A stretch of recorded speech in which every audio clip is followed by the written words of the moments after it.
afternoon getting ready to work on some collage. So if you follow me on Instagram, I have shared a bit about a class that I have been teaching called Print and Pattern Play, where we create a lot of jelly printed papers.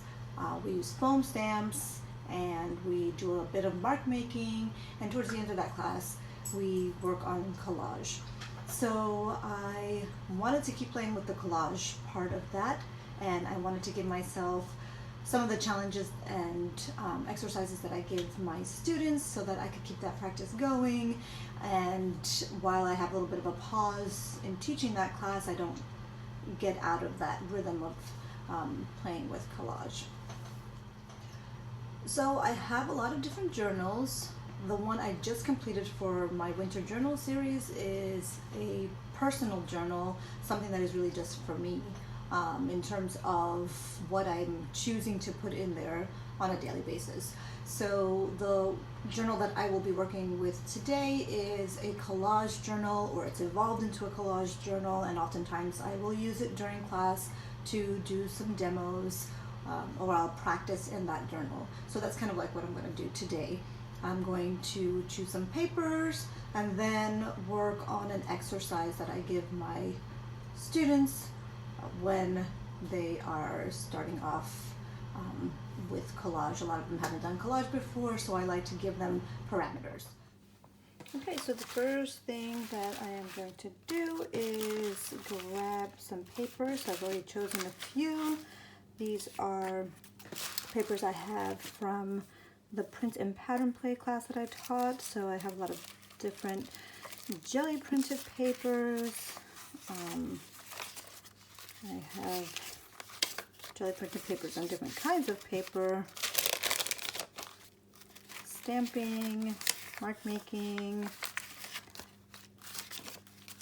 painted papers with like ink washes. And so I'm going to sort through these and just choose a few to work with. So I'm going to look through these and just grab a few of these. And then I'll show you quickly. This is the journal that I was talking about earlier, where I've just chosen a few pieces of paper and then challenged myself to make 2 different collages with those papers. Then I chose a different set of papers and I made 2 collages.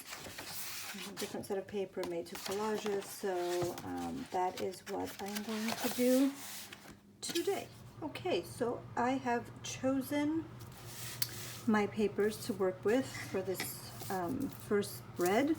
I have limited myself to these kind of burgundy purple colors, pink and coral. I know it's like a strange combination.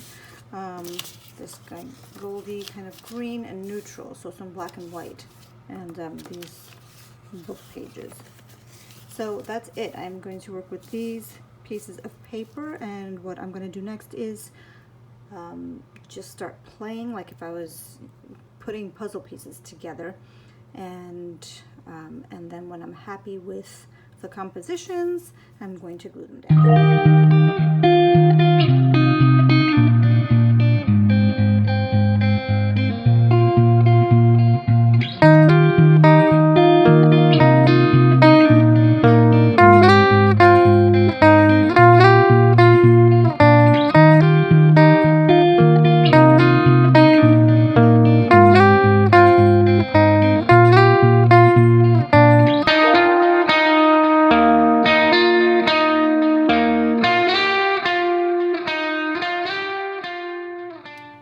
Okay, so when I usually do this in class, I actually set a timer.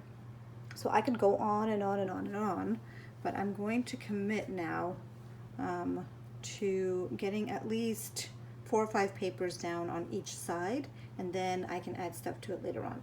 But I think I'm pretty happy with this one. I'm just going to move it up a little bit, and I got to figure this one out. But like I said, I usually set a timer, and then when it's time to commit, it's time to commit. So that's what I'm going to do. Okay, so I am still not 100% on this one, but I'm going to do what I ask my students to do and commit. So all I'm going to do now is use a glue stick, and I usually have a piece of paper on the side so I can lay down my collage pieces and glue them down and not make a mess. And I will probably take a quick photograph of these so that I don't forget my composition. So that is what I'm going to do next.